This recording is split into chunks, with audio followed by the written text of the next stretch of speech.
Thanks for downloading a 3CR podcast. 3CR is an independent community radio station based in Melbourne, Australia. We need your financial support to keep going. Go to www.3cr.org.au for more information and to donate online. Now stay tuned for your 3CR podcast.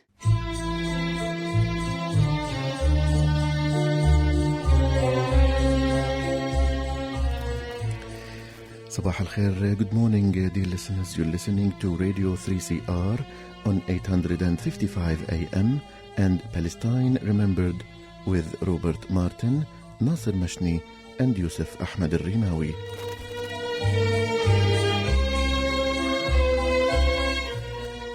Palestine Remembered is Australia's only English-language radio program that is totally dedicated to Palestine. We'd like to welcome those listening on 855 and those that will join us on podcast at 3cr.org.au.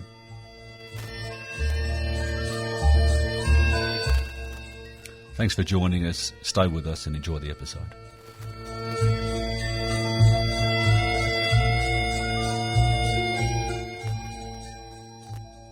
Good morning, Nasser.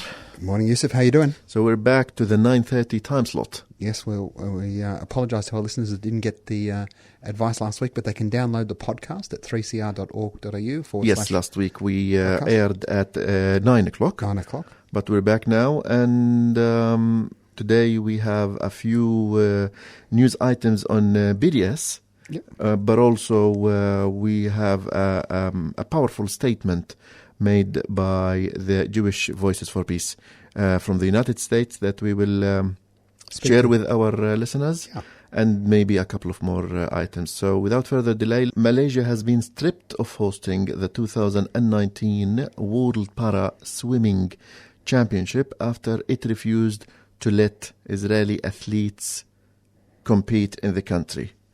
The majority of Muslim states attempted to implement the ban because of what Kuala Lumpur sees as Israel's poor treatment of Palestinians, and that's as per The Independent. Now, it's very simple, Nasser. Israel should be boycotted on every level. Anything that represents the state needs to be boycotted. It's not personal. I know that the athletes are civilians. The reality is they are ambassadors and representing a state that is defying international law, oppressing indigenous people, not allowing them to return to their homes over 71 years. Every Friday, shooting indiscriminately into protesters in Gaza. 52 years of occupation now into East Jerusalem and the West Bank. And, not to mention the daily casualties on Palestinians. Yeah. And only yesterday we've seen the killing of Samah, who is from Gaza but currently in West Bank. 16-year-old girl. 16-year-old girl. She was shot dead in the daylight in the middle of the street because just a random soldier suspected that she might pose a threat with no proof whatsoever. No proof, no evidence. But, and this is a fully armed, stormtrooper. M16, he's got, bulletproof jacket, helmets, he's got, all the weaponry around him and a full troop of accompanying him.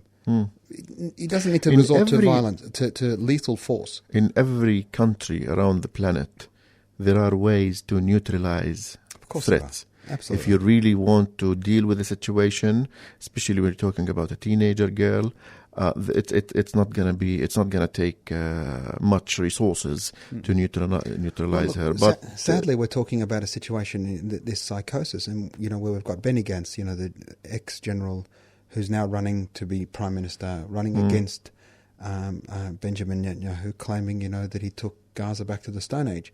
When that's the level of discourse by future politicians, by future past generals, what do you expect from those that they're in command of? Shooting a 16-year-old girl, I mean, where's the morality? What sort of army is that? Aside from the fact that they're an occupying army, they're not defending anything. It's not like somebody's invading.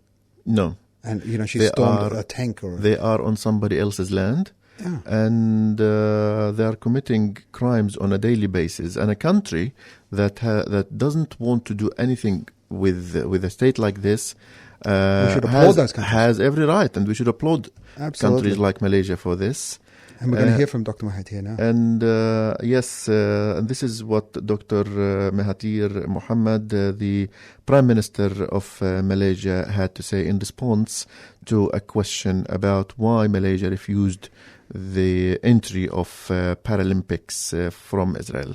You find that this country just does what it likes, including building settlements in other people's country and excluding the people of that country from entering their settlement. They have raided our ships carrying relief material for the Gaza people. They have raided this in international waters, and the ships were arrested and taken to Israeli ports.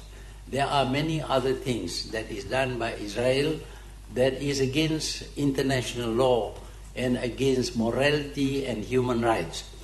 We cannot do anything to Israel, but we don't want to have anything to do with them, including with their people.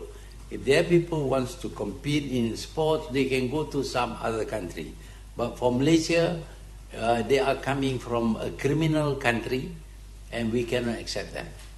And also a Kuwaiti, Abdullah Al-Anjari, he's 21. He withdrew from an international jiu-jitsu tournament in the US because he refused to compete against an Israeli. And Abdullah said that he made the decision because of Kuwait's firm position on boycotting Israel, and that his own principles of not recognizing the state of Israel. Well done, Abdullah. We are very proud of you. Excellent. And he made another heartwarming statement, and he said, Palestine is more important to me than any international competition. Fantastic. How beautiful is this? No, he's a good boy.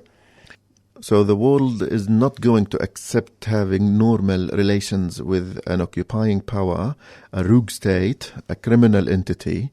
And if you want to hide behind sports, if you want to hide behind songs, culture, maybe you should try harder. And well, I know, Nasser, that in preparation for Eurovision contest that will be held this year in Israel, I know that we are doing some events. So Eurovision's coming up. The finals May 19 in Australia, May 18 in 48 and Israel, Palestine. But coming back, whilst we admire Abdullah Al-Anjari and we admire Dr. Mahathir and Malaysia's principled stance, the reality is Israel is still continuing to be normal. Increasingly, though, it's being less normal. Now, we've had a number of different artists all over the world, and particularly from Ireland and the UK, saying they won't compete in Tel Aviv for the Eurovision. I'm not sure what Israel's doing in Eurovision. It's not part of Europe. That being said, Australia is now part of the Eurovision tour. But we are increasingly seeing governments of good conscience. You know, we've got now 2 senators in the Congress who openly support BDS. But the Irish Parliament took another step into implementing their BDS into their law. So it's passed another reading. There's still another vote, however, and there's fierce lobbying coming from the United States.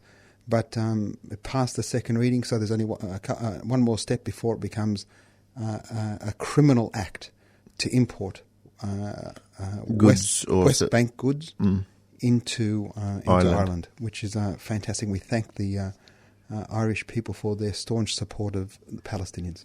Francis Black, who was the independent senator who initiated the legislation, said the result was amazing, adding that Ireland will always stand for international law and human rights, and we're one step closer to making history. So thanks so much, Francis.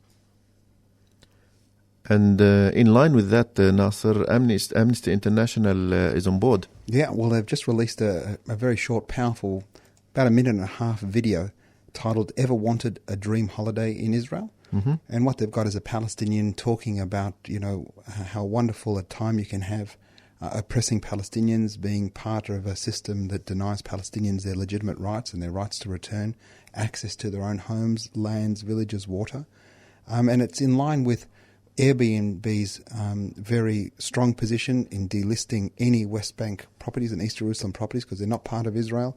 And the Amnesty International is actually calling upon Booking.com, Expedia, TripAdvisor, for them to delist their listings, and in fact asking governments to put laws like the Irish government, the law we just spoke about in the Irish Parliament, that would make it boycotting legal, but also enforcing that. So we will be listening to the Amnesty International 1 minute and 20 seconds video, Ever Wanted a Dream Holiday in Israel. Ever wanted a dream holiday in Israel? When I say Israel, I actually mean illegal settlements in the occupied West Bank, my homeland. So if you want to support the illegal settlements, simply book your holiday through TripAdvisor.com. Stay in luxury destinations with desert views and pools. I know the area very well. I was born there. But don't worry, I'm a Palestinian, so forbidden to enter. Have the experience of a lifetime. Enjoy beautiful vistas. Stay near the heart of excitement. Exclusive access to historic sites. Learn how to fight with Israeli army soldiers in the illegal settlements in the occupied West Bank. Fun for all the family with stroller accessibility. Available by TripAdvisor.com. Great value. Do not miss out. As a bonus, you get to normalize discrimination. Everyone wins, except Palestinians. That was brilliant. Fantastic. And so let's say, Nasser, that I stole your jacket and I put it for sale on eBay. And eBay knows that this is a stolen item, but nevertheless accepts the listing. That's what we're talking about. Absolutely. It's very, very clear-cut. Anybody with a moral conscience or anybody that understands the situation would be unequivocal in understanding Amnesty's position, but also the position of anybody of good conscience.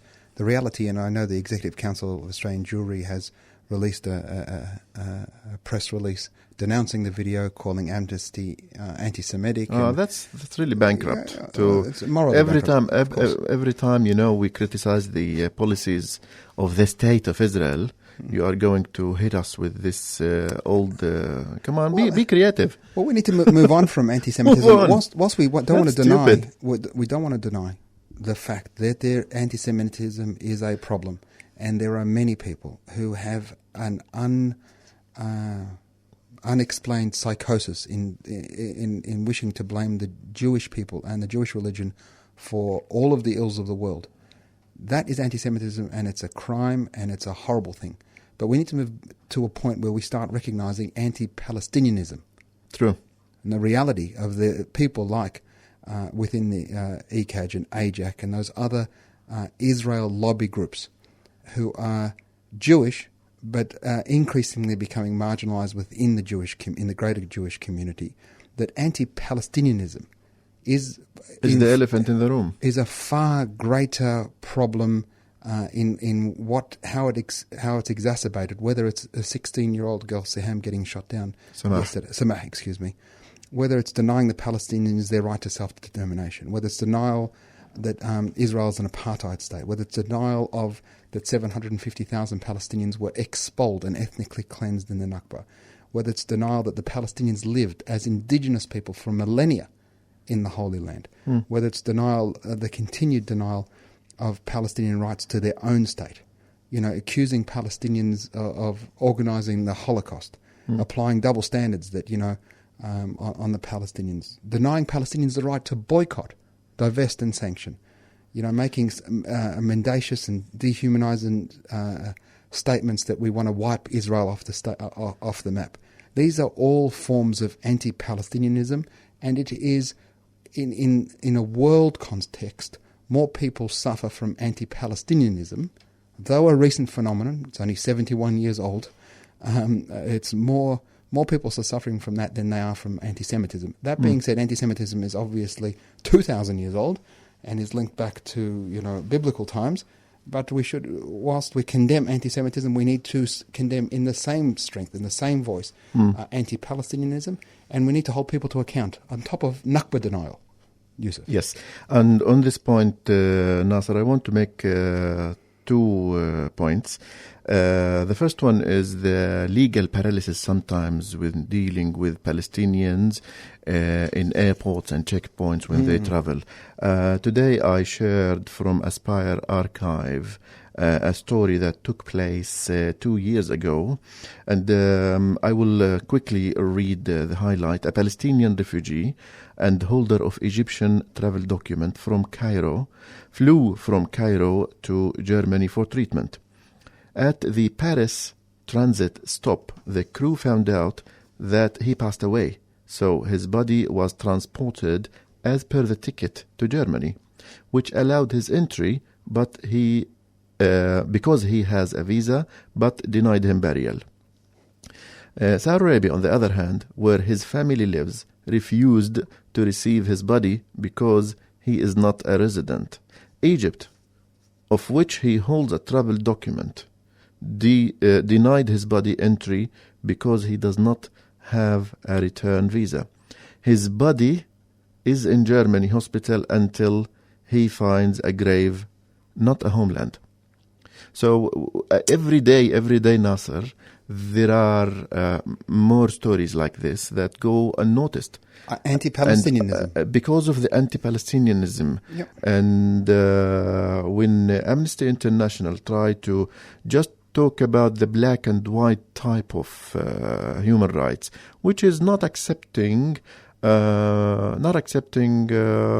settlements, Israeli settlements, and let me tell you, illegal settlements. International law. The United Nations said they were illegal, illegitimate, stolen land. And some would say that these settlements are not Israeli settlements because not every Israeli citizen can live in these settlements. Yeah, that's right. I mean, imagine an Arab holding an Israeli passport, wanting to live in Ariel.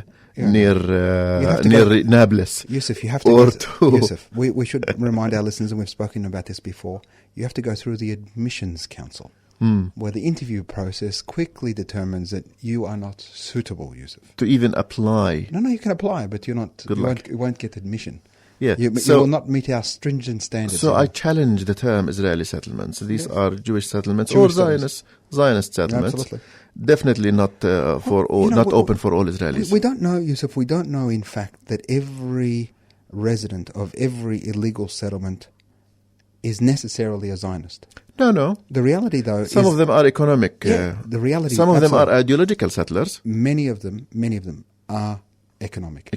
The Israeli government, in its pursuit of denying Palestinians a contiguous state, have helped settlements, whether they start out as hilltops that suddenly get power, and then they get army, swimming pool, and army patrols protection, and then they get water, and then they get sewage, and then that outpost that was originally just a shelter shed becomes a home, which gets a school, and suddenly the hilltop takes the whole hill, and what was once a couple of religious fanatics resettling Judea and Samaria becomes a fully thriving community connected by a superhighway through stolen Palestinian land back into Israel proper within 48.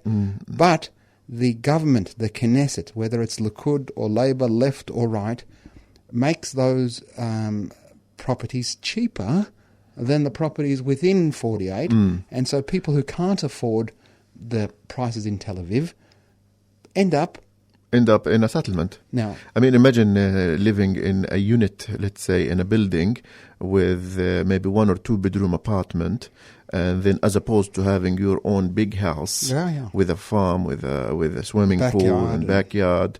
People will make a decision on economic grounds. Absolutely. But they have to be Jews. It's not open to all Israelis. No, it's correct. You celebrate God on a Saturday. You have to celebrate God on Saturday. No. Even if you are an atheist. So moving from anti-Palestinianism through to Judaism, and we're very heartened during the week that Jewish Voice for Peace issued a update to their manifesto, and I'd like to read some bits of it, Yusuf, because it's so very important. A Jewish Voice for Peace is guided by a vision of justice, equality and freedom for all people. We unequivocally oppose Zionism because it is counter to those ideals. Zionism is a 19th century political ideology that emerged in a moment where Jews were defined as irrevocably outside of a Christian Europe. European anti-Semitism threatened and ended millions of Jewish lives in pogroms, in exile and the Holocaust. We have come to see that Zionism was a false and failed answer to the desperately real question many of our ancestors faced on how to protect Jewish lives from murderous anti-Semitism in Europe. Whilst it had many stains historically, the Zionism that took hold and stands today is a settler colonial movement establishing an apartheid state where Jews have more rights than others. Our own history teaches us how dangerous this can be. Palestinian dispossession and occupation are by design. Zionism has meant profound trauma for generations, systematically separating Palestinians from their homes, land and each other. Zionism in practice has resulted in massacres of Palestinian people, ancient villages and olive groves, destroyed families who live just a mile away from each other, often separated by checkpoints' walls, and children holding onto the keys of homes from which their grandparents were forcibly exiled. Zionism has harmed Jewish people. Jewish people have had long and integrated histories in the Arab world and North Africa, living among and sharing community, language and custom with Muslims and Christians for thousands of years. By creating a racist hierarchy with European Jews at the top, Zionism erased those histories and destroyed those communities and relationships. In Israel, Jewish people of colour from Arab world, North Africa and East Africa have long been subjected to systematic discrimination and violence by the Israeli government. That hierarchy also creates Jewish spaces where Jews of colours are marginalised and our identities and commitments questioned and interrogated. I mean, really profound and powerful statement by Jewish Voice of Peace in the United States. There's so much we can reflect on this powerful statement, and I couldn't help but to remember a statement made in the 70s by a Lebanese Christian Maronite novelist, Ilyas Khouri, who said one of the aspects of the liberation of Palestine is to liberate Jews from Zionism. Yeah. And this comes in line that it's not in our name. Nope. It's not in our name.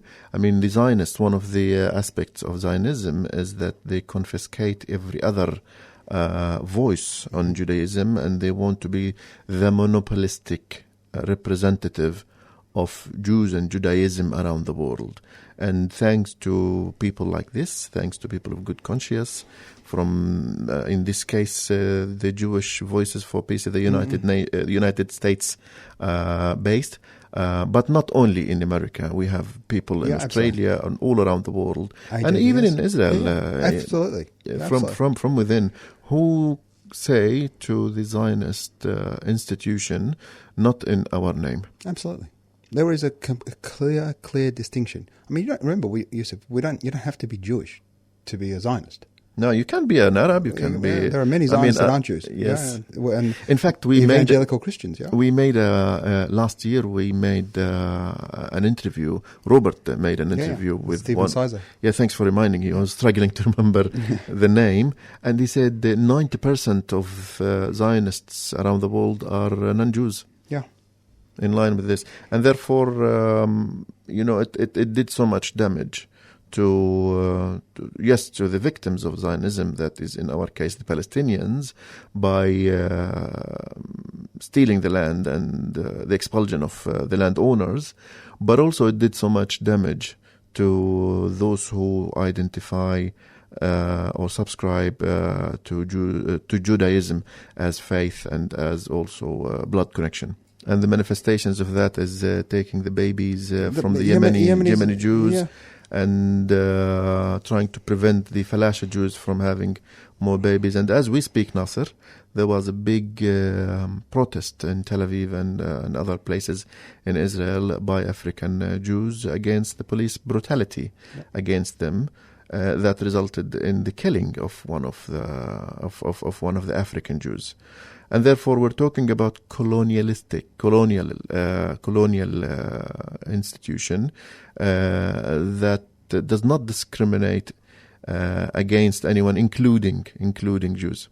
And Nasser, because I also have interests in Arab music and Arab culture, you cannot study the history of Iraqi music without studying the contribution of Iraqi Jews to the Iraqi music. In the early 19th century up until 48, I would say 90% of musicians in Iraq were Jews who sang in Arabic language and who composed for Arab audience and who performed and laughed and enjoyed the culture.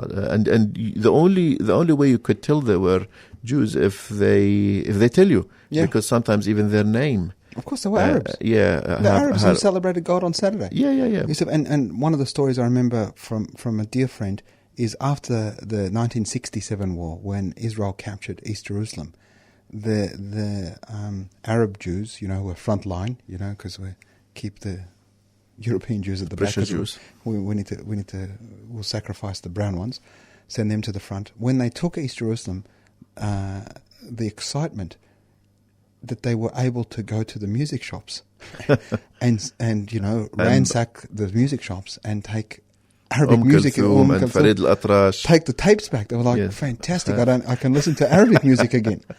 So, as much as it's we're laughing, but the irony of the occupation of a mind. Just very quickly for our listeners, if they on Facebook go to BDS Australia, or bdsaustralia.org.au, they can follow our campaign to boycott Eurovision and calling on SBS to not show the Eurovision contest because it's in apartheid Israel. We've got some exciting activities that we've got planned for May 18 and 19 when the final will be screened here on SBS. So make sure you stay tuned. BDS Australia on Facebook or bds.org.au for the website. And I mean, every time I watch SBS, I see ads promoting the Eurovision. So there is a heavy campaign now promoting. And I mean, with work like this, I know we don't have the same resources and platform to share our activities, but nevertheless, these are grassroots events that are very important, and therefore we really need the support of listeners to spread the word and to take part and make sure that the SBS will not get away with promoting occupation. Absolutely. So that's it with all. That's all we have time for, Nasser. I know we said last week that we will have a full house this week. Yeah. We didn't. Robert is definitely, hopefully, inshallah, joining us. He will definitely be here next week, listeners. Good. We'll drag him. Yep. And until then, this is Yusuf and Nasser wishing you the best of time. And salam. Bye-bye.